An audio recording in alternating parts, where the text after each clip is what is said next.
जाना है रे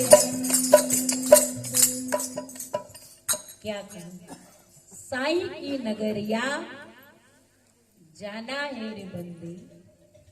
हे मानव, वो परमात्मा की नगरी में, वो भगवान के लोक में जाना है। तो जाने के लिए ये मनुष्य जीवन मिला हुआ है। तो सालों की मुक्ति 84 लाख योनि से निकालकर मानव जीवन मिला, और मानव जीवन प्राप्त करके भगवान के लोक में जाना सालों की मुक्ति। और उसके लिए संतों के समीप आकर बैठना होगा। और आज तो मानव संतों के पास ही बैठना नहीं चाहता और दूर भागता है। पता नहीं क्या लेंगे, पता नहीं क्या मांग लेंगे। पर कहा संतों के समागम में जब मानव बैठता है तो आत्मज्ञानी संत ही मानव को इस जीवन का रहस्य समझाते हैं। समीप, संतों के समीप बैठना ये अपने आप में सामीप्य मुक्ति बताई। पर आज लोग यही सोचते हैं, अरे कौन जाएगा, खा लिया अब सोना है, कल फिर कमाने जाना है, ये तो होता ही रहता है, आते हैं सुनाते चले जाते। पर सत्संग को सुनने के लिए भगवान शंकर अपनी समाधि को छोड़कर जाते थे। सत्संग की कितनी बड़ी महिमा बताई। पर आज मानव उस सत्संग की गंगा में स्नान नहीं करता है। आत्म ज्ञान की बहरई गंगा बड़े प्रेम से नहाले कि आत्म ज्ञान की जो गंगा है वो अंतर मन में प्रवाहित होती है, और मानव के अंदर जो कलुषित विचार है, कलुषित भावनाएं हैं, वो समाप्त होकर उसका जीवन निर्मल बन जाता है। वो स्वामी तुलसीदास जी महाराज कहते हैं, माजन फल पे किए तत्काला, काक होई पीक बकऊ मराला, सुनी आश्चर्य करे जन कोई, सत संगत मई मां नहीं गोई, बाल्मीक नाम हृद घट जोनी, निज निज मुखनी कही निज होनी। गोस्वामी तुलसीदास जी महाराज समझा रहे, मर्जन फल पेखिए तत्काला, कि सत्संग का फल तुरंत और तत्काल मिलता है। जैसे बगुला और हंस होता है, बगुले के सामने दूध और पानी को मिला करके रख दीजिए एक बर्तन में, वो पी लेगा, अलग नहीं कर सकता। पर हंस के सामने दूध और पानी को मिलाकर रखिए तो वो सार सार को ग्रहण करेगा, पानी को, असार को त्याग देता है। इसी तरह जब मानव भी सत्संग में आता है तो सार क्या है, असार क्या है, कौन हमारा है, कौन पराया है, इस संसार में हम क्या करने के लिए आए और हम क्या कर रहे हैं। ये सत्संग के द्वारा विवेक जागृत होता है। उसके अंदर हंस की प्रवृत्ति की संसार का जो सत्य है उसे उसे वो जान लेता है।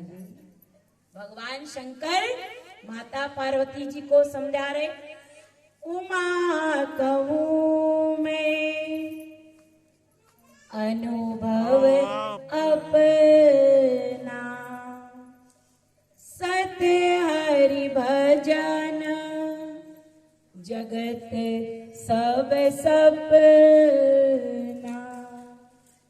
ये देवी संसार में अपना अनुभव बता रहा था कि सत्य क्या है, हरि भजन, और बाकी संसार मिथ्या है, झूठा है। अगर सत्य है तो हमारे साथ में क्यों नहीं जाता है? कुछ लेकर जाते हो, कुछ नहीं जाता है। संसार में जीव अकेला आया और अकेला ही यहाँ से जाएगा।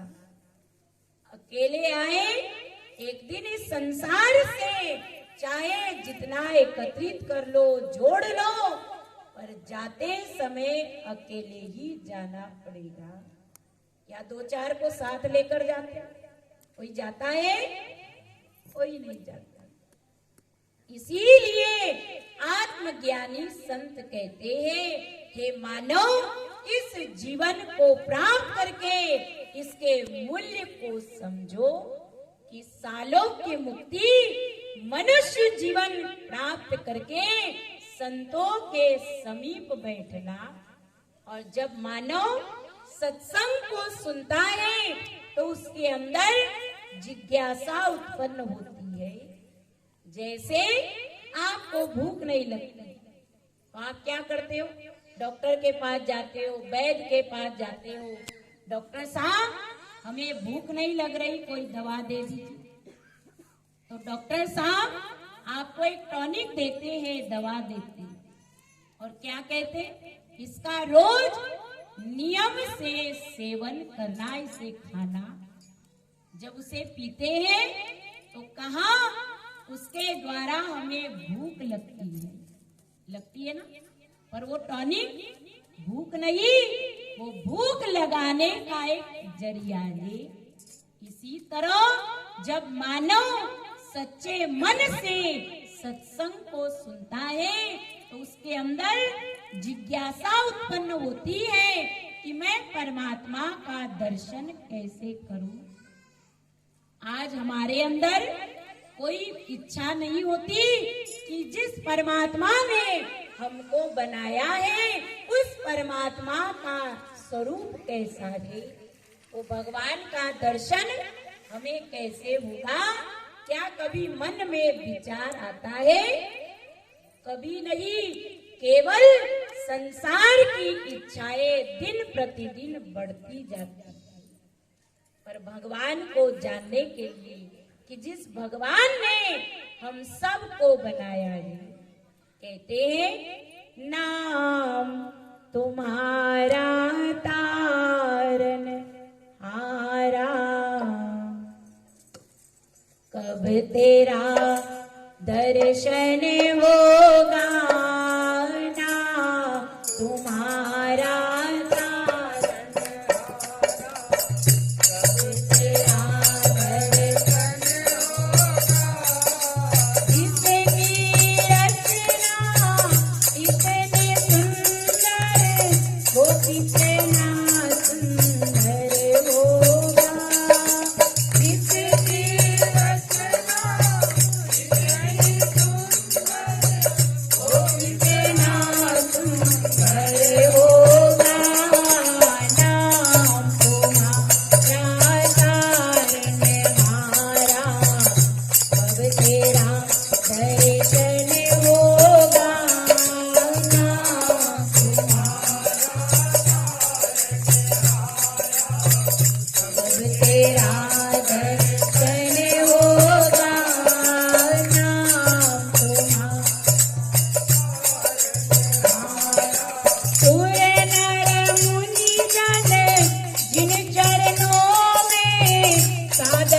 इसकी झुकाते